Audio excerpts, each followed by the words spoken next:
All right, all right. Good night, good night, good night. Welcome everybody to Fatherhood Think Tank. Tonight we're gonna have a very interesting topic. I see the fathers are here, they're coming in fast and furious. If you I know you might get a little laugh at Eddie Murphy looking like Santos. Um, if you're from the old school, you remember this raw comedy show by Eddie Murphy with a little twist tonight.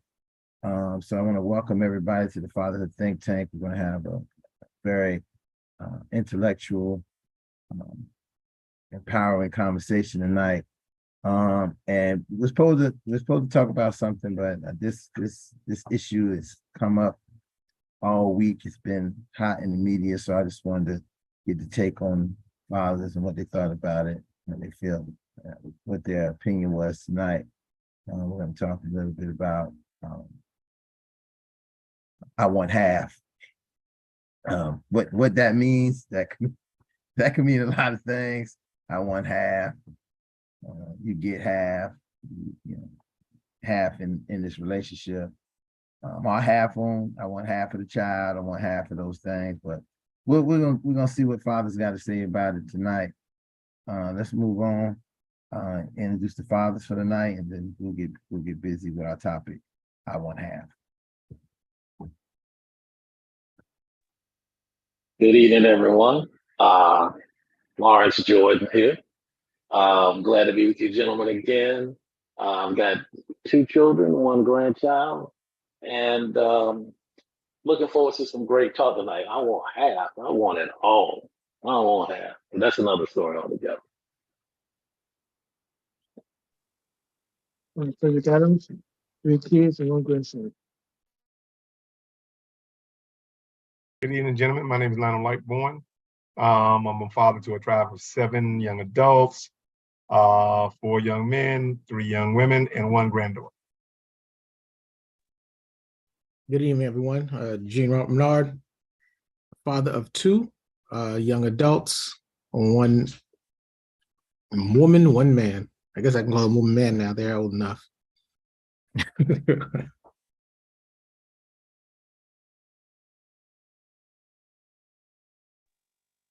Let's see. So how y'all doing? I'm Tay Warburton. I'm a father of 3, 2 boys, 1 girl, and I'm here for the younger generation. So I think that's everybody. I think Jay down there. Jay, what's up, brother? Greetings. I'm Jay, father of 5. What is it? 3 girls, 2 boys. And I'm always here to enjoy the time with you, gentlemen. Okay. So let's get started. So I have to preference that this is really interrelated to, I don't know if it's true or not, the rumors of good brother Steve Harvey and his wife want a divorce, and she wants half of his 400, I don't know, 400 million, thinking what it is, 400 million. She wants half of that, so that means 200 million for her, and he get to keep 200 million. If that's the case, I don't know, it's all hypothetical to me. But it brought to me to say, let's think about this and let's kind of talk about what it means when we are breaking up as adults, sometimes in marriages, even sometimes not in marriages, and then we leave this relationship saying we want half. In the Eddie Murphy skit from Raw, he went and got a woman from Africa, married a woman from Africa who didn't, she didn't know, supposedly wasn't supposed to know anything about America, but she was here, and then she said, Eddie, I want a divorce and I want half. And it's just that idea, this idea that when you get married and when it ends, half will be gone and you'll lose half of what you. And sometimes it's not the money that you lose half of, but we'll go into that, I think, in some of the conversations. So I threw out here first to whoever first wants to jump on this. half idea of getting half or taking half or what have you. Well, I really like to go to Lawrence. Lawrence said he wanted it all. I don't know what that means, but Well, when I say that, what I really mean is that if I come with something and I'm bringing the energy and I'm bringing everything that it takes to get what I got, what I'm going to do is I'm going to try my best to walk away with everything that I brought.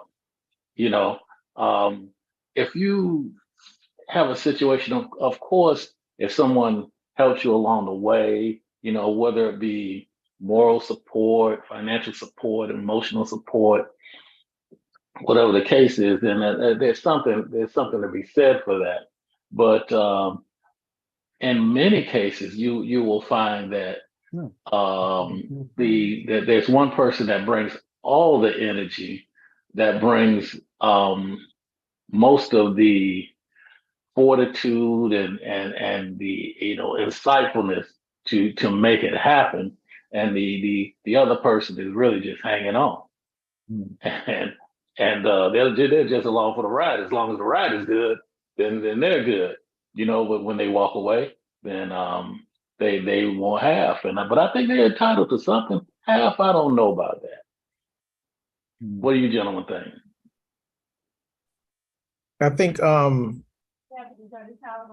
okay, so I'm gonna look at the picture. I'm gonna dissect the picture a little bit because I hear what Lawrence is saying, and I think there's two pieces to this thing, because you got the Eddie Murphy I want half, and then you got the Thanos sense of half. And I think with the two, you have one who is trying to preserve something, and the other who wants what they think they're entitled to, right? And so when you look at those two types of sections, I think it also breaks down to what Lawrence was saying when it comes to the I want half is, do you deserve the half? What have you done as a contribution to require half? Now you have, like you said, you have some people who are just there for the ride, who feel like they're entitled to because they were just around, where I feel like you have people who were in deserving it because not only were they around, but they were engaged. They were present in the life. They helped make a difference. They helped, keep you focused and help guide you through a lot of the situations that you're going through, in order to have a fairness to say, hey, when you do walk away, you deserve what I'm giving you, or you deserve to ask for what it is you feel that your contribution to this relationship gave you. I think I have to laugh. I'm gonna tell you why I have to laugh. Go ahead. In the face of this whole story, God forbid it's true. I pray that their marriage make it through, whatever the case may be. I want their marriage to succeed, just like I want my own marriage to succeed. So I don't even take Steve Harvey off the table. But I can put his brand on the table. You understand? And so when I put his brand on the table, his brand said, and this is where the contradiction comes in for me. So if your brand says, know your worth, value yourself, it didn't say put my value in your hand or let you determine my value. His brand says you ought to know your worth and determine yourself. So if she decide, if that was, let's say this hypothetically was true, and she decide her worth was half, which is what his brand speaks to. You understand? Why should I come up with another scenario? Do you understand where I'm going there? This is what I'm saying. Why should I come up with another scenario if that's what his brand teaches? So now that she knows her worth, we're backpedaling. You understand? And the truth of the matter is this, and this is where guys, including myself, is very disingenuous. If we was to feel about our women like we feel about our money, we'll have better relationships. That's a fact. But I think we're more passionate about our money than we are with our women. That's why we end up in a divorce and the child support situation that we in. We need to get our goddamn priorities straight. I'm just saying that just to be seen. And I have to really challenge you guys on that, because I don't have no type of scenario that's gonna make me to defend the money more than I defend my woman. I'm sorry, I just don't. That's it. Lightborn, I have to say, because my comment was more so not towards the situation, because I didn't hear about this Steve Harvey thing. But I think that, you know, I agree with that 100%, because what happens is if you're going to, and Steve Harvey is known for empowering women, telling women, know your worth, know what you deserve. This is what you deserve. I agree 100%. So within his case, in his scenario, she read Think Like a Man, and now she's doing it. And so she's going for what she feels she deserves. You see what I'm saying? And so, you know, I don't know the dynamics of their marriage to comment on what it is that she inputted or what she didn't input, but based on what he feels or what he has empowered a woman to feel, I 100% agree. She should demand half. And if she feels her value is more than that, she should demand more, because of based on what he imparts as a value to what women are and how they're held up into society. So on that alone, I agree 100% with Lightborn. You know, I think it's interesting that in our community, you know, and especially looking in our community, I wonder how our women will feel, because in many of the cases in our so-called professional Black people, the female normally makes more than we do. Okay. So what would we say if she wants to leave? She said, well, listen, I won't have. In fact, you owe me. Now you got to pay me, because it seems to be every time that a lady is trying to get half from a male, it's okay. But if you find that it's the other way around, there's always some blowback when you find, I think it was Mary J. Blige and her husband was suing her, and he says, well, you know, you owe me. You owe me. And there's like serious blowback from people in regards to that, when it's the woman that has to pay back the man. But when it's vice versa, then everything is the way it's supposed to be. So I think, you know, you need to play it equally both ways. I think it all comes, for me, it all stems to when you come into a relationship, to be honest with you. I mean, in the Mary J. Blige situation, in that, I don't think he deserved what he was asking for, because he came in at, she made the money prior to him. He came in afterwards, and whatever else they had after that, I think from the point that he stepped in to where they're divorcing, yeah, he should be entitled to that. Just like in reverse, if it was a woman, it depends on when you came into the relationship. And that's why you have a lot of guys who will, when they're getting married, use a prenup, or they won't have anything really in their name, because of the fact that a woman coming in later on after they have amassed their wealth, you're coming in just to take it. You see what I'm saying? And I think it's not really so much in that scenario. I find it difficult for you to pinpoint whether she's or he is in a relationship for true romance, or they're in there just for the finance. And so you have to be more discerning when it comes to you getting into these relationships and putting yourself in a situation where you can, like when we're saying, where you can value the woman more than you value the money. Because if you don't value the woman more than you value the money, then you're always going to think every woman's after your money, or every man is after my money. So you got to put yourself in a position where that's out of the equation. You know, I was sitting here thinking about, because with that situation you just brought up, Larry, you know, it's amazing. And I love this, because in your marriage, we always say, you know, we're equal, blah, blah, blah, blah. But I'm like, listen, one of you guys are going to still have to be the head, and one of you guys are going to have to be with them. You understand? There's going to have to be some order. Yeah, so I can't validate, and particularly as a man, you understand, coming after a woman for her money, or want her to support him. I don't even think they had kids together, but he still wanted to support. You understand? I can't value pimping. I know pimping when I see it. And that's all we call it. What you just explained is just straight up pimping. I don't ever see the man actually positionally, you know what I'm saying? Positionally as his place in life, doing or even being that. I could never rationalize that, especially being the man that I am. I don't think no genuine man who equates himself to really being a man would actually rationalize that behavior. I don't think you will find too many men would be like, oh yeah, that's right, you should be able to do it too. You understand? I'm like, no, you shouldn't be able to do it too. As you're a man, as a man, be a man.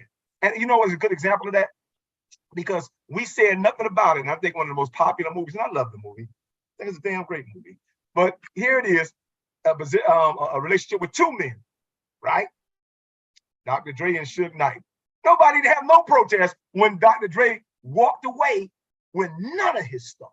Zero. Q did the same thing. You understand? And we were like, oh, and the thing, we didn't have no narrative for it.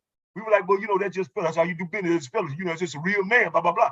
I'm like, okay, if you could be a real man, and guess what? They worked for that. They built that. You understand? But we had no scenario for that. And so it tells me that we're great at fighting our women, right? And cowards at fighting our standing up to our men. Because both of them men, especially like a Suge Knight, you understand, you felt like, I can agree with Dr. Dre premise on his peace was worth more than anything else. So I can agree with that. Now, when it comes to your peace being worth more than anything else, then why not do the same thing when it comes to your relationship with your woman? Same walk away, same takeaway. Just like Q walked away from NWA and Dre walked away from Aftermath. I mean, not Aftermath, from Death Row. And again, we ain't got no scenarios for that. But oh my God, let a woman try to take a few dollars from us. And we got a lot of scenarios for that. And so I got to really just call myself as a man on the carpet forever signing off on that scenario. And any man that signs off on that scenario right now. That's all I'm saying. Let me say that. I mean, I don't have a problem. I think that everything turns into whatever the context of their relationship is. And this, okay, let's lose the alleged, how this is. Allegedly, she has slept with his bodyguard and the cook or whatever, the chef, right? And so now she has decided to file for divorce. He didn't file for divorce. She has decided to file for divorce. Even on top of if the alleged thing of sleeping with the bodyguard and other people, right? And also within this divorce, she will probably ask for, now, if I understand how court work, it don't work like that though. I think that's why I say a lot of this is alleged, because if she files for divorce, it's interesting to see what she's going to file for divorce, on what grounds that she files for divorce on, you know, because if you were the infidel in the marriage, but you can't really file for divorce and then say, hey, I would like to get things, this and that, because, you know, the court is going to probably look at it a completely different way. And it's all alleged because we don't know any of this is true or whatever, right? But let's say if it was a couple just who worked, I give you a better example. The couple from Waiting Exhale. You might not know this, Tay, maybe Jay, y'all might not know this movie, Waiting Exhale. Ain't that young. Oh, you ain't that young? Okay. Ain't that young. So Waiting Exhale, Angela Bassett's character, who did everything with her husband, sacrificed that, 11 years of my life. I mean, that song that, that was written was that same Mary J. Was that Mary J. sing that? That was Whitney Houston, I believe. Okay, Whitney Houston. So that whole song was really about her, Angela Bassett character. And in that case, she deserved every bit. Let me tell you something.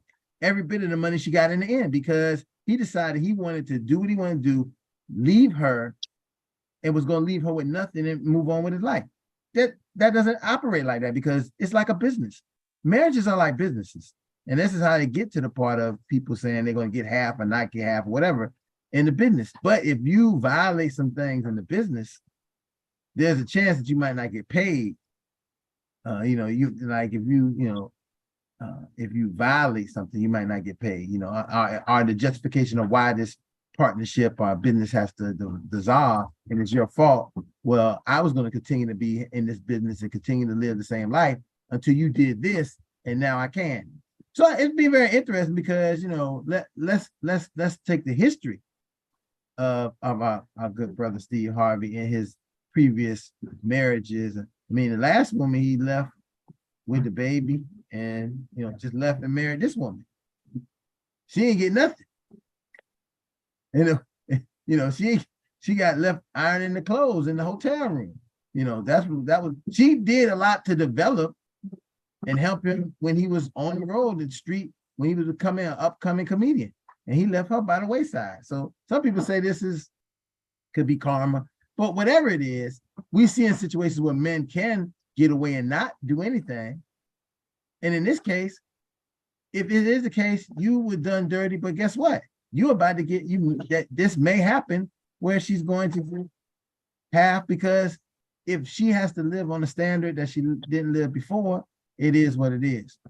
And it was a post I seen recently asking how was you know, I don't know if you guys know who Black China is, but how did Black China end up not getting child support from her two fathers, her children's fathers? And she, you know, and at the same time, Kanye, Kim Kardashian get child support from Kanye. And I had to let her know that the key thing was that Kim Kardashian was married to Kanye, and they went to court to get a divorce. When you ask, you know, when you end up at some point having children, both men and women have children with people you're not married with, many things can happen. These guys pay for their kids, they pay for that. So the court looks at it like, hey, they're paying for their stuff. What they need to give her any money for? You know, and she probably had, and on top of that, she may have had more money than them at the time that she was at the height of doing. Right. You know what? And I love this. Is a great story. Hmm? Remember the guy, and I love this story. The guy who I think it was the guy he caught the lottery. And so he just, you know, he had kids, he wouldn't take care of none of his kids or whatever. And finally he literally caught the lottery. And when he caught the lottery, I think they gave that dude like 800 and something. I mean, he caught it like for millions. When he went to cash in, they gave him like $835. And all of the money, all the lottery winners went to all his baby mamas. And so what he didn't realize, and this is the thing about it, because when you think you're getting over, you're not even getting by. When he thought, oh, I'm gonna be this boss, they immediately, one thing about the state, any debts that you have pending, it absolutely immediately goes to the whatever child support. So don't think because you got something pending, unless you just think you're gonna do bad all your life. But luck may smile on you one day. This is why it's very important to get disciplined and just simply do the right thing. If you sow it right, you'll probably reap it right. But if you sow it wrong and thinking like, you know what, I ain't gonna never need this one day, this dude was a great example of it. Got $835 after they paid all the baby. He had like 8 baby mamas. All of them got paid all day. They divvied the lottery up against all the baby, gave all the baby mamas his lottery money. And so I'm saying to say this. Back to your point, Ron. Yeah, the marriage, people think, oh, marriage ain't nothing but a piece of paper. I'm like, it's a legal piece of paper. Absolutely. That carries a lot of weight. And I think a lot of women talking about, I ain't getting nothing but a piece. I said, I'm like, you are a fool. That's a contract. It's one of the most recognizable contracts in the court of law. You don't know until you get to the court of law. Right? It's a very good it's a very good contract.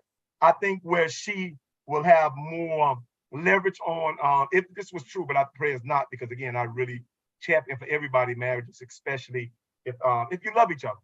But if one love each other and the other one don't, then that's just a one-way street. You should have never got into it in the first place.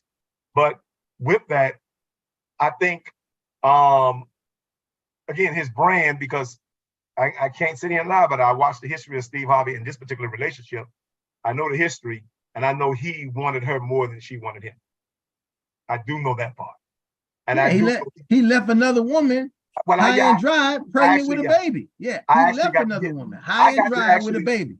I got to witness that whole divorce play out, like publicly and on a particular radio station I wouldn't say anything about. But the commentator was friends with both Steve and his ex-wife. But the way he did it, I agree. The way he did it was really dirty. It was kind of dirty. I wouldn't have went that route. But again, it could become, and I can't lie, because even the Bible says, I'm like, he's a God-fearing man. I'm a God-fearing man. And you know the Bible does say you reap what you sow. But you also got to realize too, I'm like, loving someone is not a wrong thing. You understand? But you can go the wrong way about trying to, you understand? Love somebody. Like you shouldn't be trying to love somebody else's wife. You understand? Or somebody, no, it's a wrong way to do things.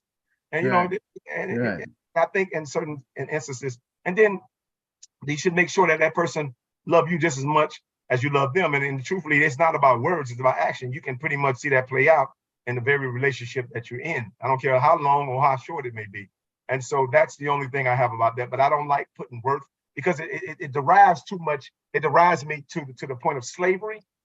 And when I see us fighting over money to determine our life equity, that's what kind of rattles me. I'm like, hey man, there's no amount of money ever existing that's gonna put a worth on who you are to me.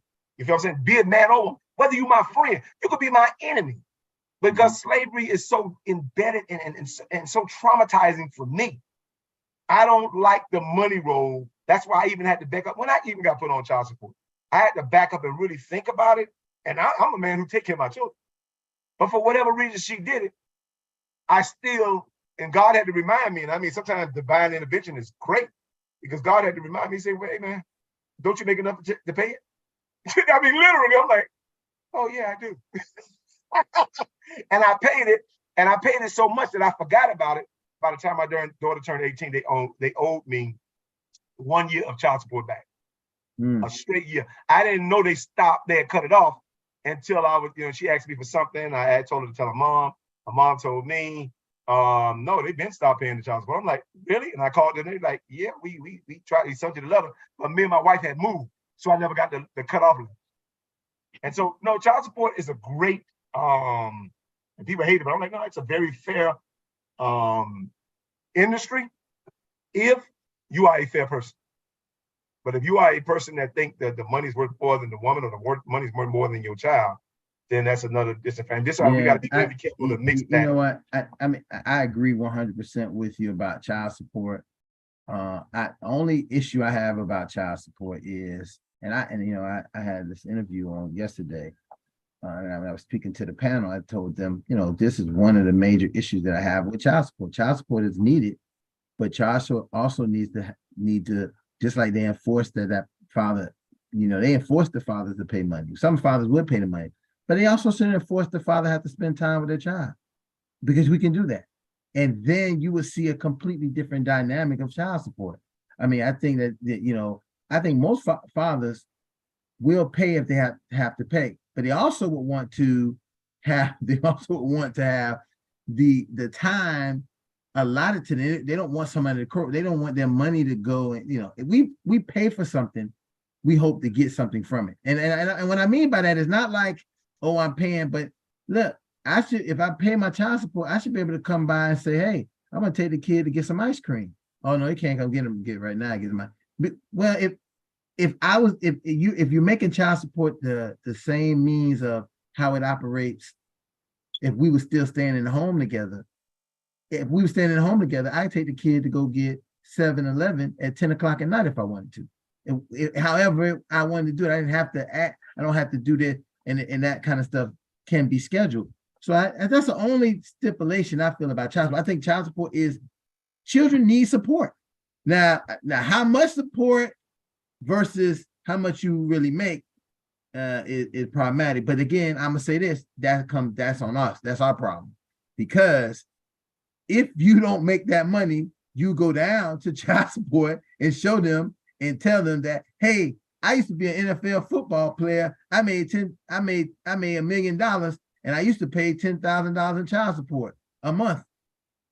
But I don't play NFL football no more. I work at Publix. So can you switch my child support to the appropriate income that I have? Because I don't make that same money. And that is your responsibility as a person. Just like paying your taxes and anything else, you have to do that. You ain't expect the woman to say, oh, he ain't playing football no more, I should go down and take him off. No, she's gonna keep on getting what she's gonna get getting. The state gonna keep on asking you for you. So these are some of the things that we have to be responsible for when we're dealing with child support, not just saying take the money and leave me alone. What you just brought up, and you brought me back to my original point, because I left that part out. The guy who I told you caught the lottery, what he didn't realize is by the time they caught it, because remember he always dodged the child support. So what it is, when he caught the lottery, what they did was they what they call it, arranged his child support, or better, they charged him at his child support at the lottery income as opposed to the income he was making. Had he went down there, and let's say he was paying child support at right, exactly. You're right. Exactly the point. If he would have been down there taking care of his child support prior to this, listen. And I say this to a lot of brothers. You may feel some way about child support, but if you got it, you got it. They don't take more than what you got. If you got it, you got it. If you act like you got more than what you got, well, they're gonna get more than what you got. If you go down and take the things and, hey man, I work at day labor every day. I get $1, I get $175 a day. Y'all can get 25, y'all can get $50 of it a day. That's how they could do it. But they're not gonna do anything. But you know what happens? Our ego and pride. Ego and pride sometimes affects us from being able to say, I don't make no money. We'll say we more likely make money and then say, oh, we don't make no money to get out of the whole child support thing. Oh, well, I don't make no money. I don't make no money. I don't got no money. But you do have money. And that's why sometimes you get caught up because you might as well just pay the money. It's like taxes, man. You're gonna have to pay it. You know, the child being provided for, you know, I mean, the system is not the best. But if you come to it in the correct way, it should work out for you. But a lot of times it's not working out because it has that one flaw that I'm saying, that if I'm paying my child support, I expect to be able to see my child. And that's the only part that's not correct for me and problematic. But divorced fathers, they always see the kids because again, that's another stipulation.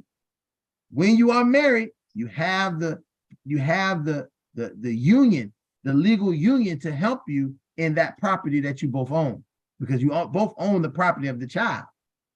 But if you ain't in a part, you know, you just going by, you know, you only went by a couple times and did some consulting work with the business, you might not get pull out the 401k and all that from the business, Jack. So that's what happens. I'm a little younger, so like the problem that I see with like the child support system that I see is like how y'all saying is like, okay, if I'm going to pay child support, then I should also be able to, you know, to see my child. You know what I'm saying? And like what like just being a father, like I always say this. I feel like the good dads and the good fathers get taken advantage of, while it's like the ain't shit fathers are able to just breeze through. Cause like if I'm sitting here and I'm giving you money, taking care of my child, then my child come with me. Let's say my child come with me for the summer. I'm still giving you months, 2-3 months of child support. My child not even over there, and it's still a, how can I put it? It's still like you said, like if I want to take my child somewhere at nighttime, you know, I can't do it. Because like I think we talked about this when I first got on here, a lot of things are about like control. So I feel like DNA test should be taken, even if you got it. I always feel like DNA test should be taken at birth. No question about that. Should be taken at birth. As soon as that baby come out, whether you married, well, I guess if you married it, whatever you married. It won't matter. Yeah. So, so I guess to me, DNA testing should be taken at birth. When a child is young, because the mother's going to breastfeed and you have to deal with all that, I think about a year or two, probably after the child is like 2-3 years, then it should be like a mandatory custody battle. Like like a mandatory custody battle. And the only reason why I say that, because even if you're sitting there, you're doing for your child, the young lady can still go and put you on child support. And even if you pay it, like it's no problem. Like you pay it, you can pay it, you got it. But it's to me, I think it's just a simple fact of the honesty of control. Like that's just how I feel. At the end of the day, to me, it's just all about control. You know, and you can pay child support for 18 years, but still got to send your child to college. And let's say if your child is with you half of the time or even 40% of the time, my problem is I just feel like, where's the money going at? Like I'm personally not on child support for any of my kids. But if a mother was to do it, it'll just be like she doing it because she can do it.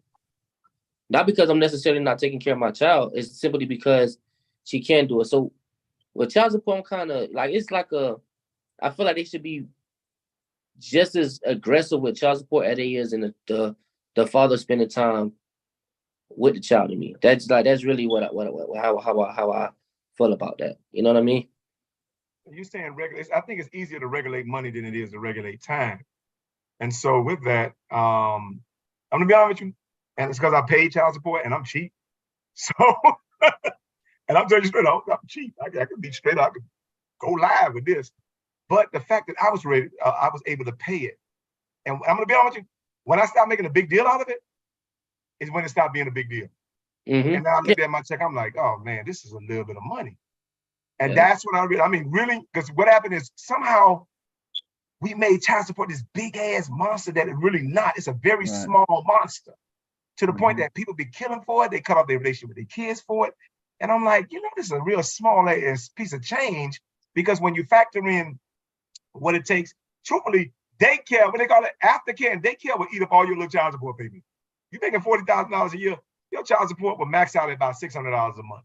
Literally. You have $40,000, they charge you $600 a month for child support. Now, I can tell you right now, everybody know that. I'm like, hey man, aftercare will eat that up. You understand? So when they call that thing child support, it really is child support. It ain't child. Question with that though. I got a question. The question is, why are y'all not splitting it? Because yes, it would connect, and that's what I'm saying about child support. Because sometimes it's like, if you're saying it's gonna eat it all up aftercare, I already know definitely. I don't know why they can't aftercare. I don't know why that shit's so expensive. But definitely, what about when the child succeeds it? You know what I'm saying? When the child going to school. In the beginning, that's why I say, I should have said 2-3 years, because I understand when that child is young, I'm all for it, man. That's like, if you want to work and y'all not together, you want to work and she has to work, the child got to go somewhere. Unless you're going to work night shift and she's going to work night. So you got to put, my thing is, if we are going to send the child to daycare, why are we not paying for it? Because I know that's most of why us fathers, when the child is with the mother, we get put on child support, because the child, she has to pay for something.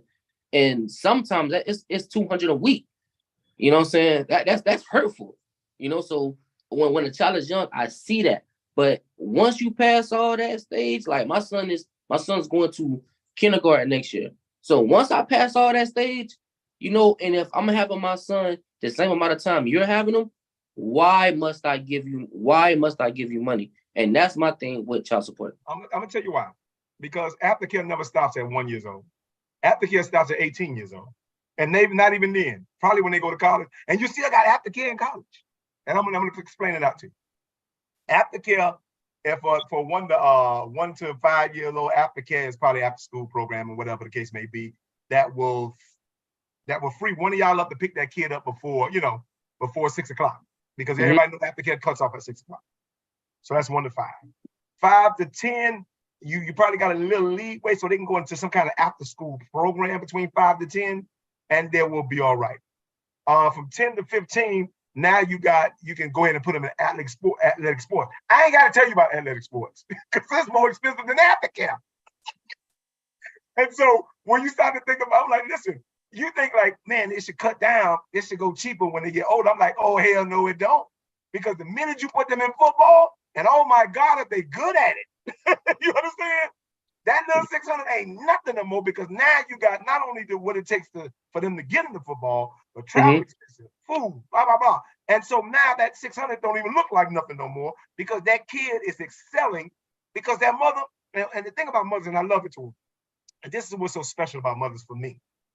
Mothers will commit to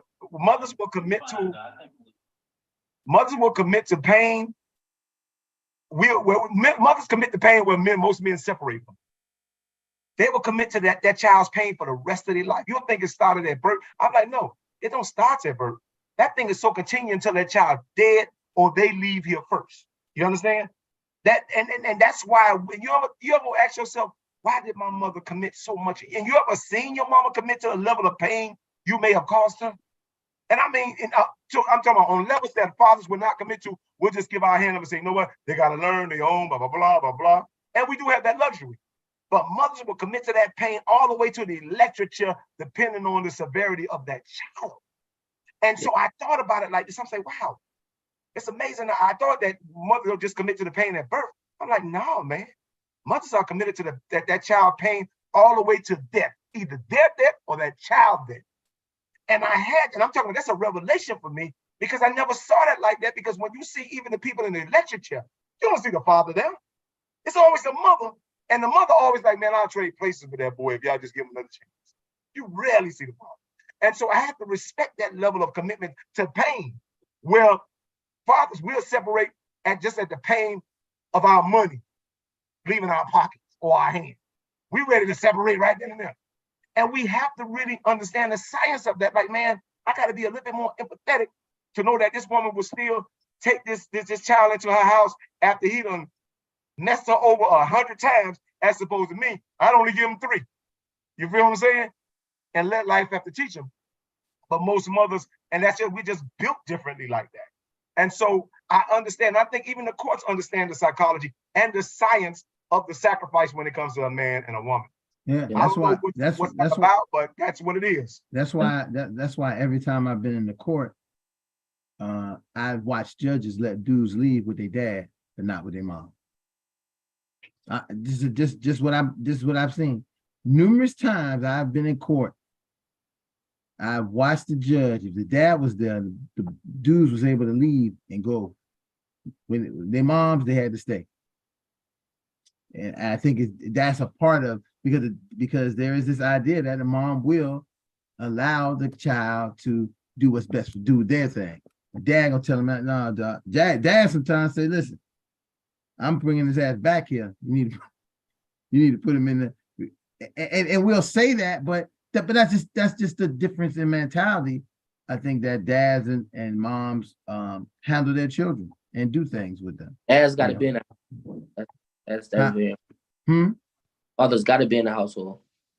You know, even if they're not in the household, they just got to be in. They got to be able to. They have to. And I'm going to be very clear about this. They have to be allowed to be involved. A lot of people will say, "Hey, these guys don't want to be involved. I got to go and chase them, this and that." And I'm saying that we don't know everybody's story. We don't know how it works, right? And a lot of times people want to be involved, but if the mom don't want to be involved, we know. Ask Jay. Jay can tell you. You get a goddamn restraining order because you get a restraining order put on you because you put in a request for to have co-visitation, and then you get a restraining order. How that work? But that's how it would. But you know what happened? I'll tell you one thing that DeSantis did right. There's a law that he's passed now that gives Ron DeSantis? DeSantis. Yeah. He passed, he wrote into law. I think it went in effect like June of this year. I sent it to you, Ron. I don't know if you got a chance to look. Yeah. That the unwed fathers, once you prove paternity, you automatically get 50% parental time with the kids. And the financial responsibility is now split in half between mother and father. Ooh, they're gonna hate that, boy. Ooh. So yeah, but they ain't gonna hate it that much because half us ain't gonna go do it. See that? Our problem. He did it. It's on the books. It's been on the book. Listen, it's been on the books all this time. So here we complain, but you could go right now. Go get you a little lawyer. Because we complain, but let me suggest this: find a lawyer who worked in that field. You can't get any lawyer. You got to find a family court lawyer. And they might cost what they had to cost, but I promise you, that'll be the only cost you pay.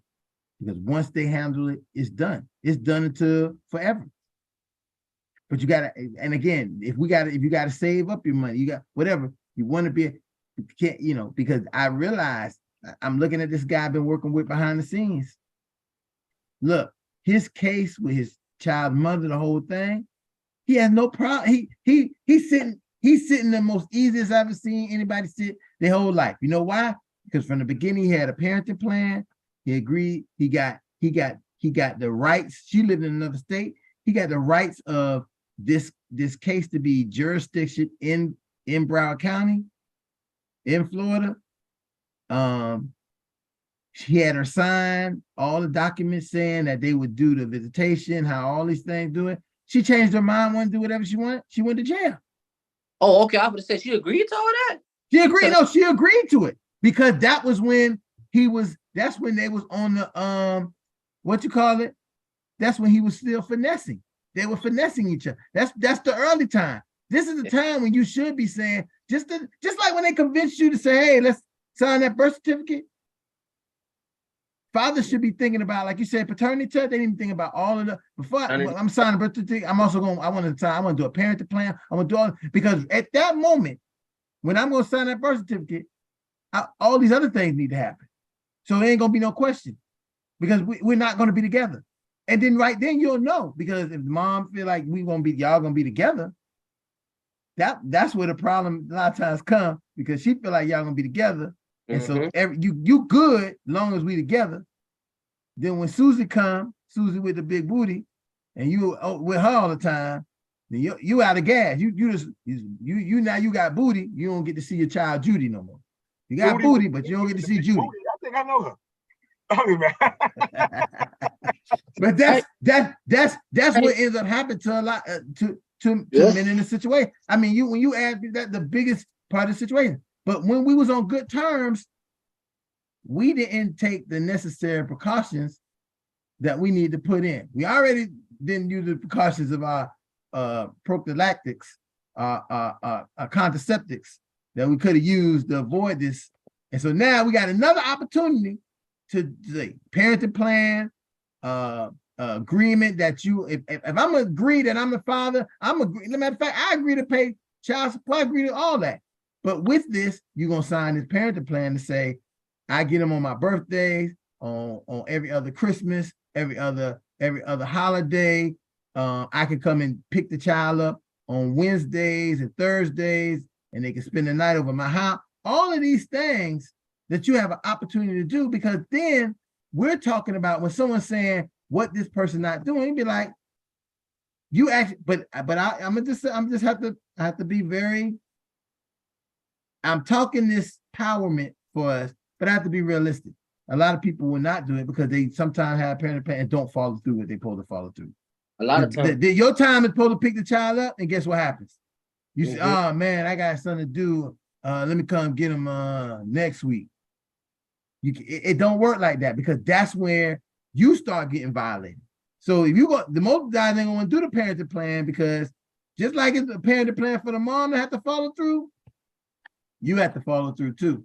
So yeah. No, I seen it happen with somebody close to me as well.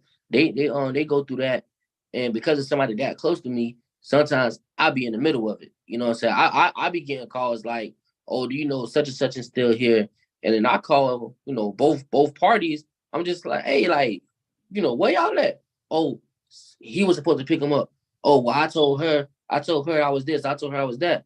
And I'm just looking like, hey, y'all got to figure this out because I'm going way about my way just to handle responsibility and business that y'all supposed to handle. So I see that. That's like, yeah. But I think me being a man, when it comes to trying to write down a parenting plan, honestly, I think I don't think we think about that, honestly. Me, because I definitely don't think about that. Definitely when I'm with a woman that I love and that I have a baby by, my least thoughts is a parenting plan. But like I always said, the reason why we always so much have as a disadvantage is just because of how the court system is.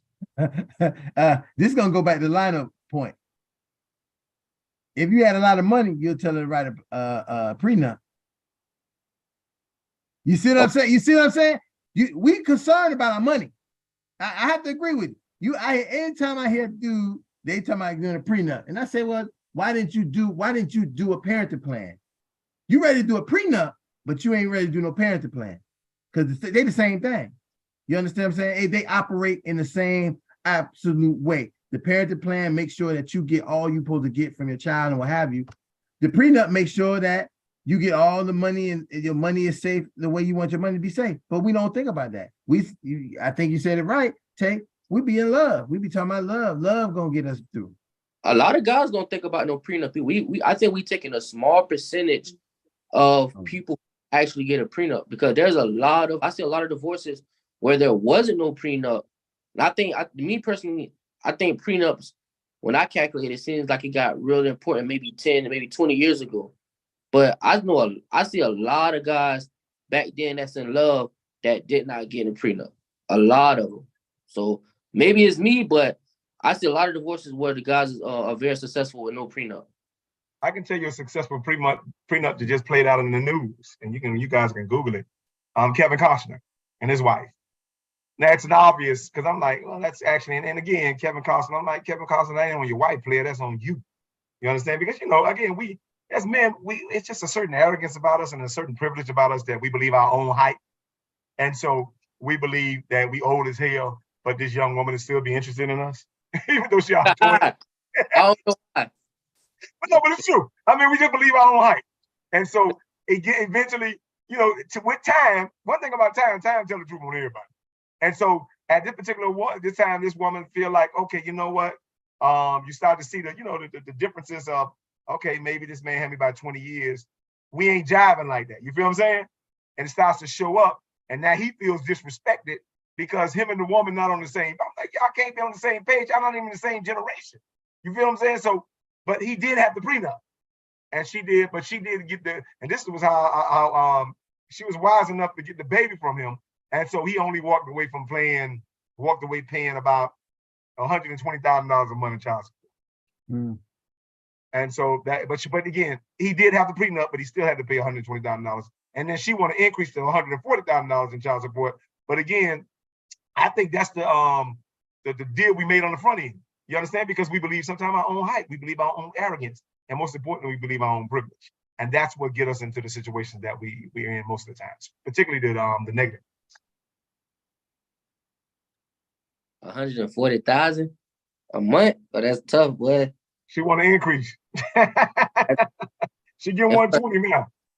So I ain't talk, but even about the Steve Harvey situation, right? Now, Steve Harvey he go on every show, every little podcast, every little interview. He's always like, his wife is the reason what he is today. So can't she use that? Oh, definitely. Without it, that's exactly why. That's exactly why she get asking for the half. That's why she asking for the half. I would be asking for the half too. If any of y'all got on here ever said, boy, the reason why I won this lottery, because I was with on with Ron on every Tuesday and Wednesday night, I'd be like, hey, come on, baby, let me get that tax. Hey. Just don't cheat on us. Because that's exactly what he put in place. Listen, he said so many. Listen, he has said so many things. So I mean, I know people saying, oh, they feel sorry, whatever. I don't see any. If the divorce comes, she's gonna get what she's gonna get, because every time he talks about her and with her, she is the root of everything for him. So there's no way he can get out of this, and it's documented all kinds of places. So we can feel sorry, feel sad, whatever. Look, man, give the lady the money and move on. Maybe just be an old dude, and maybe go out here and be a player. Do whatever you're gonna do. But if she move on, I mean, I'll try to do this. The best thing for him to do is forgive her. Forgive her for her sins and trespasses, and let's try to move on. I got a question for the I think I'm the youngest one on here. I have a question. I'm guessing all of y'all are successful in your own way. Do y'all feel like y'all would not be as successful y'all are if it wasn't for your wife or ex-wife? Like, how do y'all feel? Or do y'all feel like y'all will always be successful, but without that partner, it probably would have took a little bit more time? What y'all say about that? Why are you trying to get us to pay half? Huh? Oh, No, what he said. No, it's a great question, Taylor. A very good question. It is. This is for me. I'm gonna tell you why, because I'm a little older now, so I can look at things in hindsight. I lost I have four mothers of my children, or with baby mamas, for the lack of a better term. I lost my one of my baby mamas became my best friend, which means we had a better friendship than we had a relationship. That's something that you're gonna give a chance. That's something that's not gonna come like, you know how you be fighting over the child support. That's something that comes over time, right? And so if you can survive the child support battle, you're gonna find, you can probably at the end of that rainbow, you'll find a great friend. And she was that great friend. Matter of fact, I would say she was one of my best friends, and she passed away from breast cancer. But all of the mothers of my children, all of my exes I didn't have children from, all of them contributes to the man that I am today. Because when I look back in hindsight, you know what the truth of the matter was, Tay? All of them was good to me. And that's what makes me see the fact that, like, wow, you know what? When I looked at the studies of the ratios of women to men, I mean, the average woman to a Black man is like double digits, and a woman can go a whole life doing the right thing and still, at the end of the day, still just have to really, like, I don't want to say, for lack of a better term, settle, but just to have a companion, she'd have to just really have to make a lot of adjustments. As opposed to me, I can make 40,000 and still give me a woman that make 120 or 250 or even $1 million. You feel what I'm saying? And that's not just with me. You will see it play out with MC Lyte. You'll see it play out with Mary J. Blige. And so, because the lack of the ratio of companionship to Black men and women is so unfair, that we have so much of a privilege that I can still, as long as I'm going to work and I'm making that 40,000, I can still put a demand on a woman that make $1 million. And I've dated women that made $1 million. And so that's unfortunate because of the ratio, because they don't have enough companionship. If you want to stay Black to Black, they don't have enough companionship of Black men to Black women, particularly when you get past the age of 30, right? That's the study. But past the age of 30, it starts to dwindle. I'm 39. Okay? Right. So at the age of 20, so that's why you see a lot of women talking about my biological clock. Now, that's just not Black women, that's all women. All women, yes. And the reason they say about the biological clock is because it's not so much about them being pregnant as it is about them being married. They want to secure that the relationship, like they secured their career. Yeah. And unfortunately, it's easier to secure a career than it is to secure a companionship. That's unfortunate. I don't see. I ain't gonna lie about that. So I'm gonna be honest with what you're saying, right? With me being, I don't know how many of y'all kids are my age, 30 years old, or maybe a little younger, maybe a little older. But when it comes to securing a job, to securing a mate, it always depends on what she's looking for at that specific age. That'd be the problem. It'd be the problem, the type of man that they want to date. Because I always say I'm in between. I'm not a hood N-word, nor am I guess you want to call it soft, for nor am I a nerd or whatever. I'm kind of like in between, you know what I'm saying? But when I meet a lot of the women that I see that is wifey material, they call them the Pookies and Ray Rays. They want the the guys are not good. They want it, and it's like, so when you say that, brother, like, to me, like I said before, when I first met y'all, I just don't care. I honestly don't care about that, man, because I see them at young age, my age, younger, older. They find good man. It's good man, not everywhere, but good man is everywhere, and they find them, but they choose not to date them, not to settle down with them. I'm gonna tell you this. A lot of times people say, women mature faster than men. I think that's a how you call that? I think it's a myth. Women mature biologically faster, right? Absolutely. But mentally, they're maturing at the same rate. I feel, and I think as the generations change, you're gonna find that line gets a little bit further because of how they're viewing things based on what society is feeding into them. And so before, society fed into them that you want to have a family, you want to get married, you want to have children by a certain age. And so you'd have a lot more women at a younger age trying to go for that goal. But now society is telling them you can be independent. You don't need a man. You're going to secure a job. You're going to get the job. You're going to do all these things prior to starting a family or finding someone. But don't forget to have your hot girl summer before all that happens. So now they're going to be geared towards what you're saying because they're looking for the fun before they look to settle down. And so that's where it is. So you'll find the men, like you say, that are ready to settle down. But then when you're looking at women around that age, they may not be ready to, because they still have a lot of things that society is telling them that they have to achieve before they're ready to settle down. That there's something that they're missing out on. And so that's what I think. I think that's where you run into it. And it's a maturity thing. You're going to find women who are ready to settle, and you're going to find those women who are just ready to have fun. And I think it's where you look and how you and where you search for it. Also, go ahead, Lightborn. You gonna say something? No, we have a responsibility. LJ, you got something to say before I expound, get in my expository, blah blah blah. Hey, and wait a minute. I want to make a shout out to Travis. I think that's Travis saying on there. That might be the other Travis, our other home team Travis. I ain't see Travis in a while. Fatherhood Travis. I'm not sure which Travis that is, but whatever. Either way, shout out to Travis, because the love is equal on both ends. Now go ahead, LJ, and then I'll come after you. Well, I don't have much to say on this, but being the oldest one here, because in fact Saturday I have 39 years in of marriage.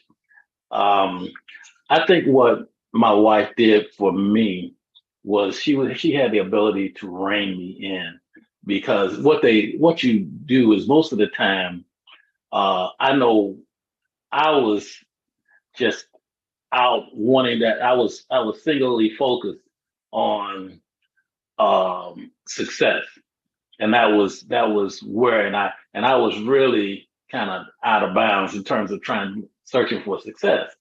What she taught me was, number one, that success, it means more than money. Success means more than what you have, all the toys you can buy, that kind of thing. That there's a lot more things that make you whole other than success. And also, she had the ability, like I said, to rein me in. Personally, I think if I was not married, I probably would not be alive today. But that's a whole nother story. But, no, that's not a whole nother story. That's probably fact. That is almost factual, and people might not want to believe that. But listen, it is a big issue that we do not take care of ourselves. We do not do certain things that we should do, and women are always thinking about that. And they're not thinking. They're thinking about it twofold. They're thinking about it one, selfishly, that they don't want to be alone. They want to continue to have their husband. And secondary, they're thinking about it is because that's their duty to care and take care of the family. Their job is to make sure everybody's okay most of the time. They're going to make sure. And so it's not odd that they would do it. It's not strange that they would do it. But you're right, Larry, you probably, we wouldn't even be talking to Larry right now. I mean, it would be like, Larry used to have a good time. He used to drink all the liquor. He had a Trans Am and everything, but he died at 57. Listen, we ain't gonna put that kind of eulogy on Larry, but he's right. With a Trans Am, no doubt. Hey, eulogy going. That's what they had. They had a Trans Am. Trans Am. Okay. He buried the old Larry.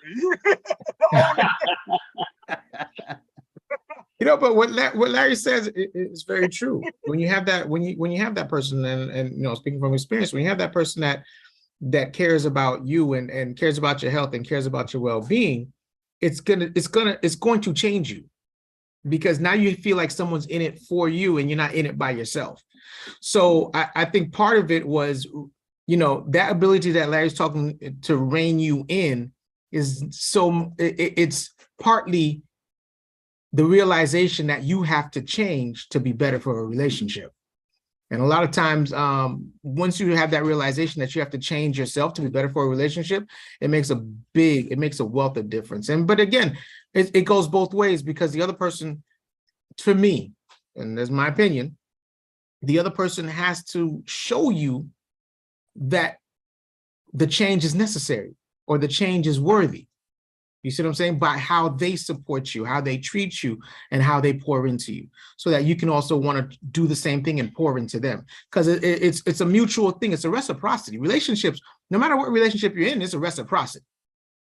And don't be fooled. Whether it's with workers at work, with your family at home, it's always going to be a reciprocity. So go ahead, Lawrence. Get. I agree with that as well because I'm married as well. I would say my relationship definitely saved my life. And the reason I said that is because it's taught me a lot of things. It made me not be afraid to care. I think a lot of people are afraid to care.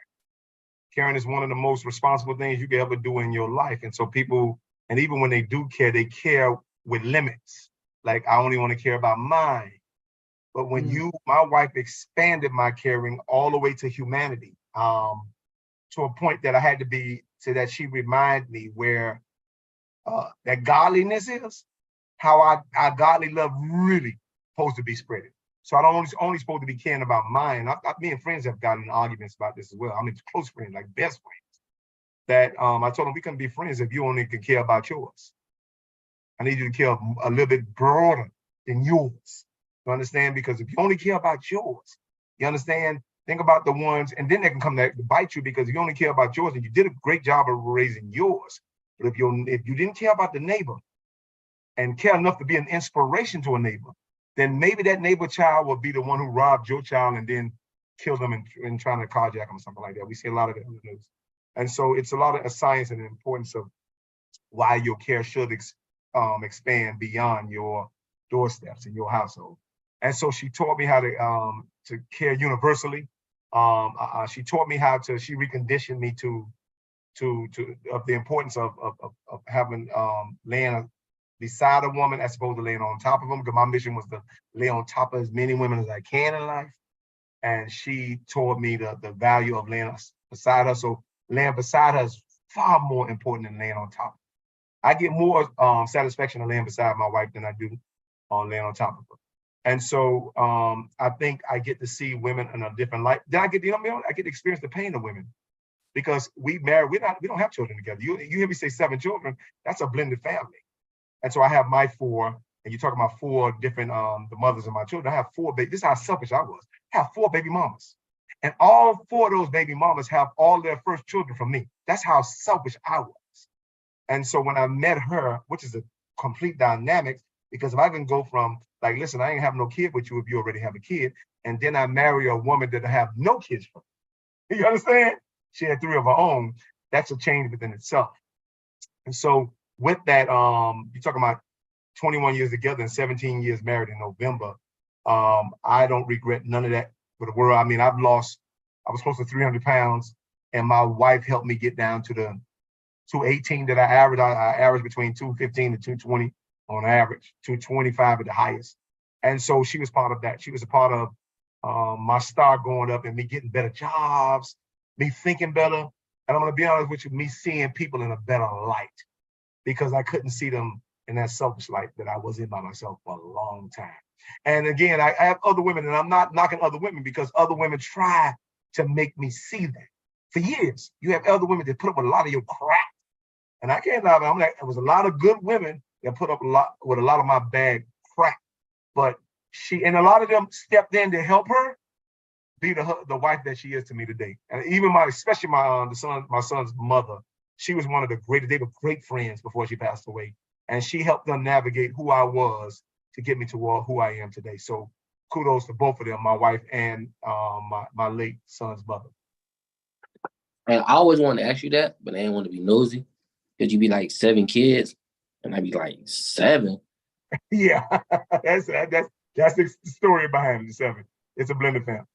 And then so I be wanting to ask y'all, like, where y'all be finding these women from? Because my age, listen, we have a tough fight here, man.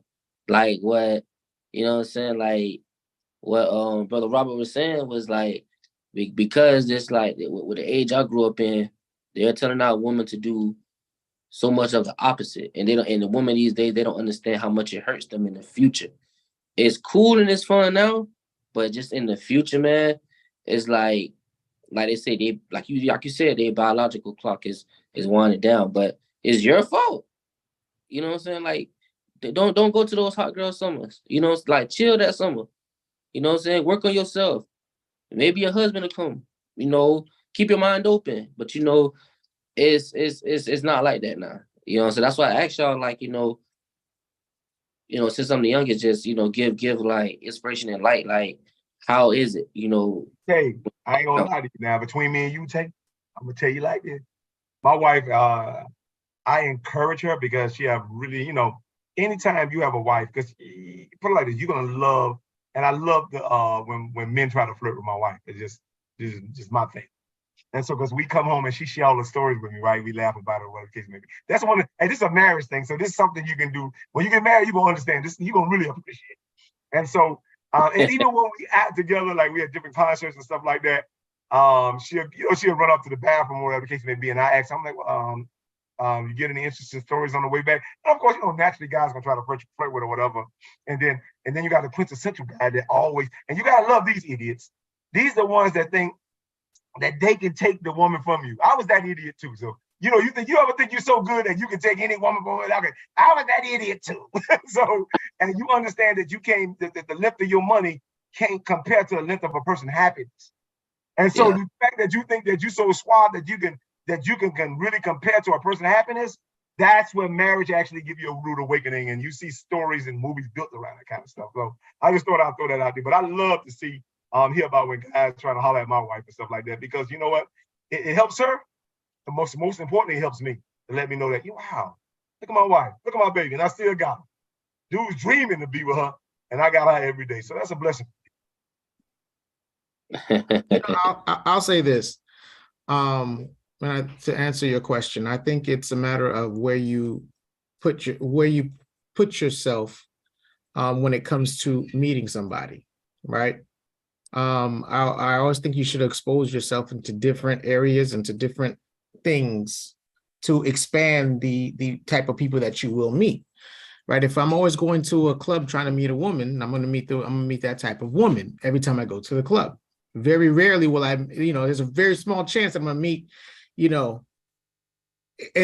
I was just having this conversation about this the other day, which is interesting because I said, it's all about mind frame.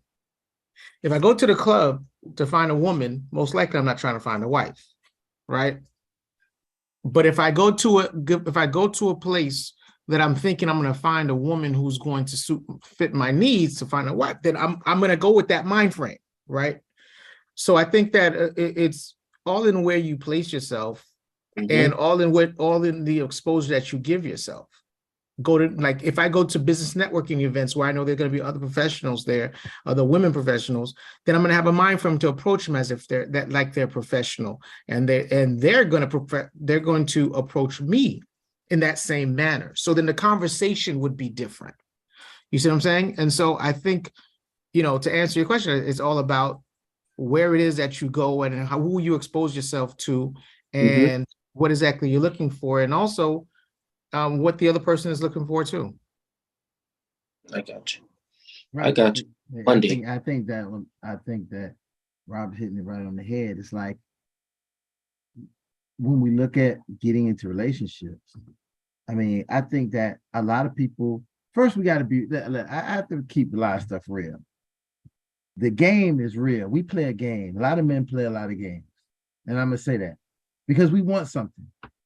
And sometimes we're not bold enough to just say, hey, this is what I want.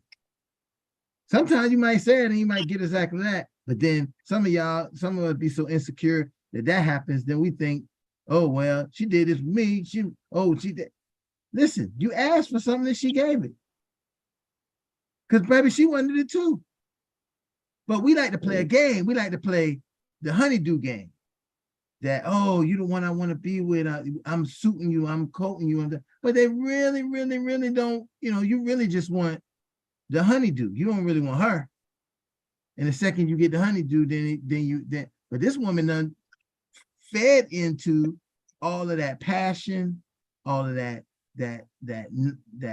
nice love, all the things that you kind of give her, because she bought that. That's what she's looking for. It's all the romantic things And then really all you really wanted was a honeydew. You wanted one of the triple X movies. That's all you're really looking for. And so not a love story, you want a triple X movie. So we gotta be honest. If that's what we want, we had to say that and know that we probably not gonna get nothing. But don't tell somebody you want a love story and then you try to turn the love story into a triple X movie, because it doesn't work like that. And you're gonna end up in these situations just where sometimes how we end up with the babies that we ain't planning to hand up with. Because she's gonna say, oh well, they got the little thing on Instagram. He was a hand around my neck, pushing it from the back, and I was going faster. I was telling him go harder, faster, harder. I know exactly what you're talking about. And then it said the whole thing about he was doing this, and then he took the condom off, and he did hard and hard, and then he left the $40 on and said for the plan B, and he came back a couple of days later and say, oh, where the plan B? She said, plan B for what? What plan B? Mm-hmm. That was to get my nails done. So, like you say, you think you're gonna play with these women. You already look. You better keep your mind right and know what you say, what you mean, and mean what you say. Because when you don't, you can't get upset if she take what you said and run with it the way she want to run with it.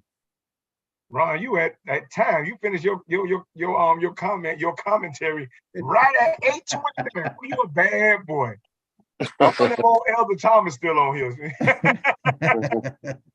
So and again, I mean, this has been a really good conversation tonight, guys. I mean, I hope it has helped people to understand and get some ideas of what fathers are thinking about this overall thing. We didn't have to go into the whole messiness, the gossipiness of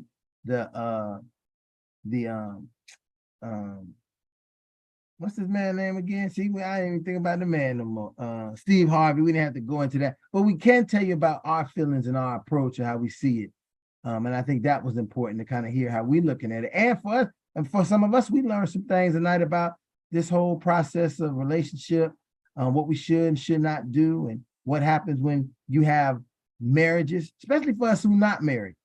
I'll say this, I treasure to listen to the married people all the time, because when I do get married, I will use all of the resources and the things I've heard them say, because I'm old enough and wise enough to be a man to know those things. And people say, you want to get married? What you want to get married for? Well, because I want to live at least past 57. If I don't get married, boy, go ahead and Tram Zam, motorcycle. They're always out at the club with his alligator boots on. But the alligator boots look good in that casket, boy, because he was eating only chicken wings every night. Chicken wings and Coca-Cola. Your wife ain't let you eat chicken wing and Coca-Cola every night. She gonna get some string beans, some cabbage, black eyed pea. She'll say, you can't drink that Mad Dog 2020. Get some of this water and drink it. Because it was probably the damn alligator boots that killed you in this hot ass Florida. So, I want to thank everybody for watching. Again, if you are interested in joining us, we'll be right back here again next Tuesday night. Or if you want to join the conversation, become a part of the conversation as a father, as a man, as a dad, join us tomorrow night on the Zoom link. You can see it down in the link.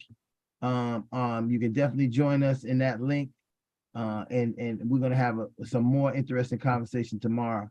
Again, I want to thank Eddie Murphy and Thanos for providing our picture for the night.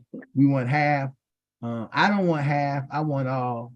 And once I get all, I've lived enough in the half. I don't want half. When I get all, I'm going to try to keep all. And then if I die, you can get all too. And that I don't want to separate my all. Let's separate it when I ain't gonna be here. So that's throwing that in the and give it all to my children. I just want to send a shout out, condolences to a brother that I know. He had 10 children, passed away last Thursday.